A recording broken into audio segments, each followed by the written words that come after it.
पहली प्राथमिकता ये होगी कि आम जन में जो हमारा पुलिस का ध्येय है विश्वास हो और अपराधियों में भय हो। इसके लिए हम सांप्रदायिक सौहार्द भी मेंटेन करेंगे, संगठित गिरोह से जुड़े हुए लोगों पर प्रभावी कार्रवाई करेंगे और कानून व्यवस्था की स्थिति कोई डिस्टर्ब करेगा तो उसके खिलाफ हम सख्त कार्रवाई करेंगे।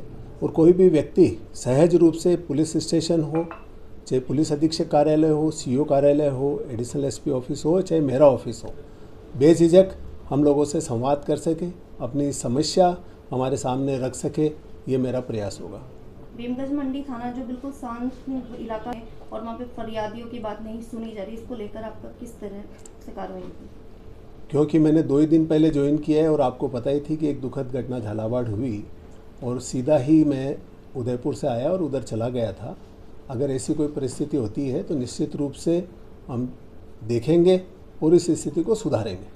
सर आपके रेंज में सर रोकथाम के लिए क्या प्रयास रहेंगे आपके? इसके लिए हम विशेष मुखबिर नियुक्त करेंगे। मैं चित्तौड़ एसपी भी रहा हूँ, वहाँ भी ये समस्या रहा करती थी और उस पर मुझे याद है कि मेरे कार्यकाल में हमने सर्वाधिक कार्रवाइयाँ मादक पदार्थ से जुड़े हुए लोगों के विरुद्ध की थी और उनके विरुद्ध अभी भी प्रभावी कार्रवाई हो, इसके लिए सारे पुलिस अधीक्षकों की मैं मीटिंग लेकर निर्देशित भी करूँगा और आंतरिक सतर्कता पे भी मैं जोर दूंगा कि कोई हमारा ही कर्मचारी किसी चीज़ कोई भी गलत काम में इन्वॉल्व नहीं हो। इस पर हम सख्ती से कार्रवाई करेंगे। सर कोटा में ऑर्गेनाइज्ड क्राइम को लेकर आपकी क्या रणनीति रहेगी? ऑर्गेनाइज्ड क्राइम के लिए मेरी ये मान्यता है कि अगर पुलिस सतर्क रहेगी तो किसी भी तरह के अपराध को रोका जा सकता है और उस पर हमारा पूरा प्रयास होगा। सर चाकूबाजी भी कोटा में ट्रेंड ज़्यादा है, लगातार चाकूबाजी तो ट्रेंड। ये मुझे आज ही ऑफिस बैठा था तो ये बताया गया था कि यहाँ चाकूबाजी का चलन कुछ ज़्यादा है। इस संदर्भ में सभी थानाधिकारियों से, जैसा मैंने आपसे निवेदन किया था कि अभी मैंने यहाँ ज्वाइनिंग के बाद ज़्यादा संपर्क या राउंड नहीं ले पाया हूँ, उनसे संपर्क कर इस पर कैसे प्रभावी कार्रवाई कर सकते हैं हम इस पर चर्चा करेंगे। कल मैंने जिला कलेक्टर पीओसी को भी बुलाया था, उनके साथ भी चर्चा की थी।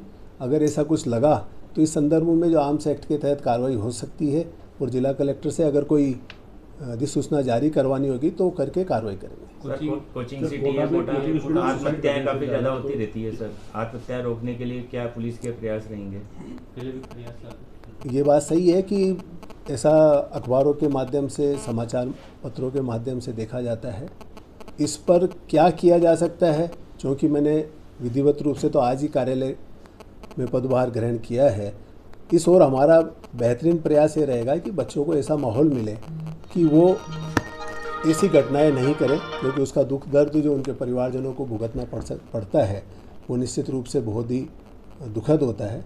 इसमें हम बेस्ट से बेस्ट क्या कर सकते हैं वो मैं आपसे अगली मुलाकात पे बता सकता हूँ, क्योंकि अभी मेरा इस ओर पे कोई विशेष अध्ययन किया हुआ नहीं है। ठीक है। काफ़ी बारिश है, रपट पे लोग आ जाते हैं, इसको लेके कुछ? इसी को लेके आज ही करीब 1 घंटे पहले सभी पुलिस अधीक्षकों को निर्देशित किया गया है कि उनके क्षेत्र में कहीं नदी नाला या तेज़ बहाव हो तो वहाँ पुलिस जाब्ता लगाए ताकि लोग अपने वाहन उसमें नहीं उतारे। और इस संदर्भ में आप लोगों को भी निवेदन करना चाहूँगा कि जो प्रभाव आजकल आप लोगों का है सोशल मीडिया के माध्यम से, जनता भी इसमें सतर्क रहे। इसमें अगर आपका सहयोग मिलेगा तो हमें भी इसमें सफलता ज़्यादा मिलेगी। सर पुलिस थानों में नफरी काफ़ी कम है, उनको बढ़ाने के प्रयास राज्य सरकार से किस तरह से? पुलिस नफरी के पूर्ति करने के लिए समय समय पे बराबर भर्तियाँ की जाती रही है। इमीडिएट ऐसी कोई कमी महसूस हो रही हो, ऐसा मुझे जो अभी प्राथमिक रूप से मैंने देखा है वो मुझे नहीं लगता है कि इतनी कोई कमी इस रेंज में कहीं नज़र आई हो। बाकी ये है कि जैसे ही पद रिक्त होते हैं इसके लिए भर्तियों की प्रक्रिया निरंतर रूप से जारी रहती है।